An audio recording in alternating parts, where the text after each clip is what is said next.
two of the disappointments depart with the big money signings from Europe this summer, Bali and Laudrup. Would you go along with that? No, I'm not answering that. Well, what I'm trying to say is that you've gone out and spent at the highest level. We think the highest level. I mean, you have to. Is the standard of play in Europe at the top level is higher again? Are you going to have to go on the match day, see Milan, and pay these kind of fees? I'm not following your line of questioning. Well, we spent £5 million, Walter, in the summer on good players, but these players seemingly are not good enough at the highest level in Europe. I don't think you can say that. I mean, how can you say that? Well, I mean, they've just came into the place, haven't they? I mean, you've got to give everybody a chance to settle. I mean, you're saying Bali and Laudrup can't play in Europe?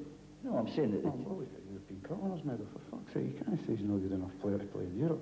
Well, that's fucking stupid, isn't it? Well, at the end of the day, but that's what you're saying. What I'm saying to you is, obviously, I mean, you can't say that Bali and Laudrup can't fucking play.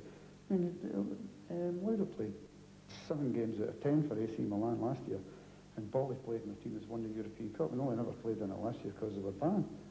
You can't say he can't fucking play in Europe. Well, at the end of the day... Fuck's sake. I mean, what a fucking job. You've been up all night working that out. They're not good enough to play in Europe. That was your fucking words to me.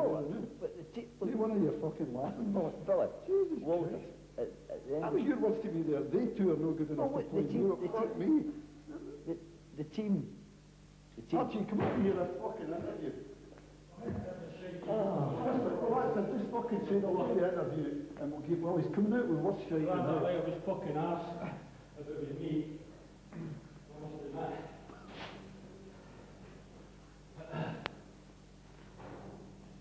Well, you can't be fucking serious at that. All right, I got... That's what I was doing.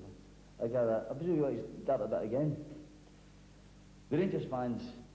What I'm trying to get at is the Rangers fans are demanding a hope for... Your questions to the chairman last week were fucking shite and all right. And this week's exactly the fucking same. If we had a bad night last night, you're having a fucking horrendous one now. What? You did have a bad night last night? Ah, that's what I said to you. Well, if we... so you're having an equally fucking bad one now. Look at the post-mortem of it. Aye, but you turn around and say to me, you've bought 2 players, if they're not good enough to play in Europe, fuck me. Well, let me know. Do you not agree with me that the two of them didn't play well last night? But that doesn't mean to say they're not good enough to play in Europe. Surely they've fucking proved that in many occasions before. I think... For fuck's sake. I mean, that's silly stuff you're coming out with there. All right, let's take the line altogether. You're not happy with that? Let's take the line. What I'm trying to get at is... Have a good day, well, like Christmas fucking party, this one, I'll tell you.